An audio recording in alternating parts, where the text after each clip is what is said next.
Il ne faudrait pas croire que parce que les Bouddhas birmans sont plus souriants, plus ronds, plus agréables peut-être, moins anguleux que ceux des autres pays d'Asie du Sud-Est, les Birmans, eux, sont plus sympathiques et plus doux que leurs voisins.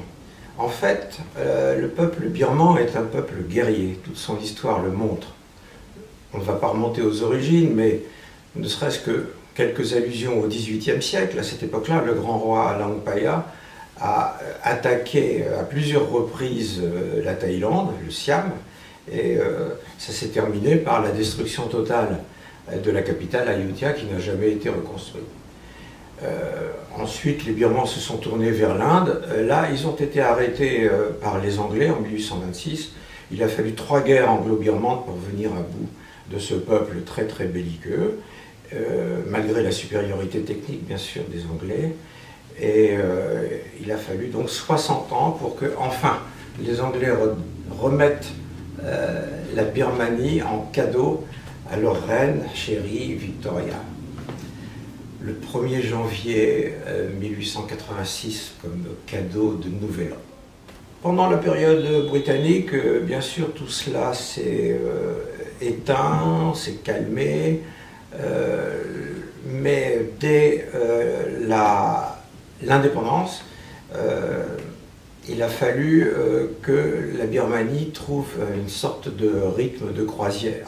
Les débuts ont été très difficiles puisque le premier responsable politique, Aung San, le père de Aung San Suu Kyi, a été assassiné au bout de très peu de temps.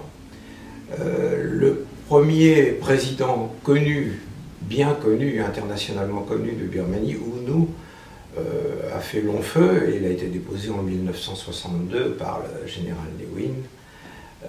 Et ensuite nous avons une succession de périodes de dictature militaire, d'ouverture démocratique de courte durée, de nouveaux coups d'État, puis de manifestations qui se terminent généralement par des massacres, des bains de sang, à plusieurs reprises. Un très beau titre de John Boorman, un très beau film qui s'appelle Tout bêtement Rangoon, montre justement une manifestation qui se termine très très mal à cette époque-là. Il y a eu en particulier la révolution de Safran, on l'appelle comme ça parce qu'elle était appuyée par les moines birmans, avec leur robe safran, qui s'est terminée également par plusieurs centaines de morts. Donc actuellement, nous sommes exactement aujourd'hui 2 mois après le coup d'État du 1er février 2021. On a dépassé les 500 morts. C'est tragique. Pour ceux qui connaissent l'histoire de la Birmanie, donc que je viens de rappeler très brièvement, ça n'est pas vraiment surprenant. Ça n'est pas non plus du tout rassurant. Parce que justement cette histoire contemporaine de ces 75 dernières années ont montré que les militaires reprennent systématiquement toujours le pouvoir. Ils font semblant de lâcher, ils lâchent un peu, et puis bon, ils n'arrivent pas à se résigner à perdre la réalité du pouvoir. Quand ils ont libéré Aung San Suu Kyi, ils pensaient pouvoir la contrôler. 25% du Parlement, des sièges du Parlement sont réservés aux militaires, donc déjà ils ont une capacité de résistance et de contrôle qu'on ne trouve pas ailleurs. Malgré la timidité ou la mollesse d'Aung San Suu Kyi, c'en était trop et voilà, ils n'ont pas poursuivi l'expérience et il y a 2 mois ils y ont mis un terme. Alors les manifestants, ma foi, sont des gens extrêmement courageux, d'autant que l'histoire leur a appris qu'ils avaient premièrement beaucoup de chances de se faire tuer, deuxièmement très peu de chances de réussir. Est-ce que ce sera la même chose cette fois-ci? Moi j'ai tendance à être assez pessimiste. Je ne vois pas trop pourquoi les militaires birmans, maintenant qu'ils se sont engagés une fois de plus dans la voie du coup d'État, reculerait.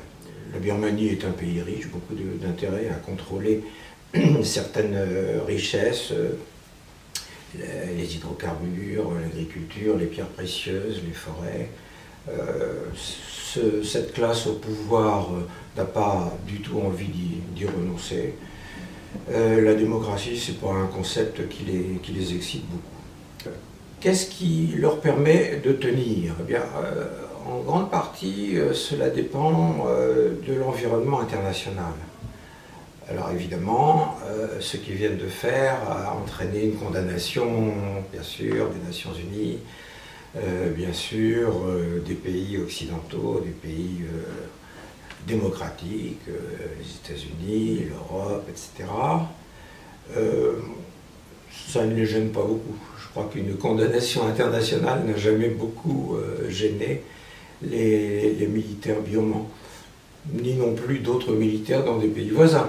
Je pense aux condamnations dont a souffert, par exemple, la Thaïlande, la Chine. C'est bien dommage, mais ça ne leur fait ni chaud ni froid. Et ça risque de continuer comme ça. La Chine, puisque j'ai prononcé le mot, c'est le grand allié de la Birmanie depuis très longtemps. Les intérêts chinois en Birmanie sont considérables. Il y a 3 millions de Chinois en Birmanie, il ne faut pas oublier ça. La diaspora chinoise en Birmanie est très très importante. Et ce sont des gens qui en général tiennent une partie cruciale de l'économie, tout ce qui est commerce, communication, etc.